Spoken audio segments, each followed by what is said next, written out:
write, I'm from Omaha, and I'm thrilled you bought our newspaper as a local citizen, but not so much as an investor in Berkshire. Why would you buy such a small business since you always say you want to buy elephants?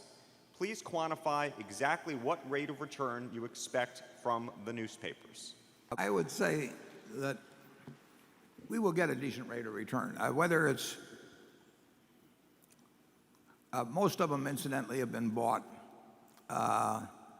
and they were either S corporations or partnerships of some sort. So they, compared to buying a Heinz, for example, or BNSF or something of the sort, they actually have a certain structural advantage in terms of the eventual return after tax, because we get to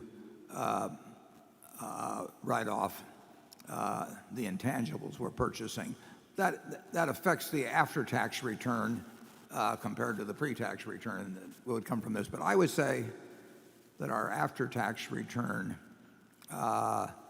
with declining earnings, which I expect, would be at least 10% after tax. But I think, and it could well be somewhat higher. I think it's very unlikely that it would be significantly lower. And everything we have seen to date, and it hasn't been that long, but we have a number of papers now, would indicate that we will meet or beat the 10%. It doesn't have, it's not going to move the needle at Berkshire. You know, the papers we have bought now, we're probably getting close to maybe having 100 million of pre-tax earnings, a good bit of which is a fair amount of which we get a favorable tax treatment on because they were bought from S corporations. You know, and 100 million is real money, but it doesn't move the needle at Berkshire.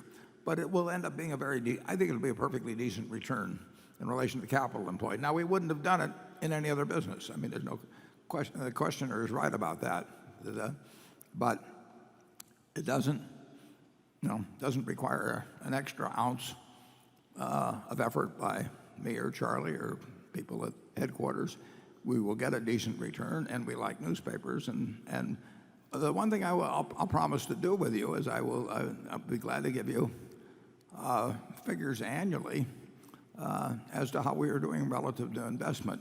We are buying the papers at very, very low prices compared to current earnings, and we must do that because the earnings will go down.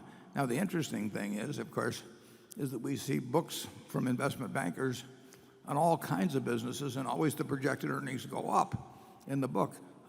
A lot of times they don't get, in reality, they don't go up.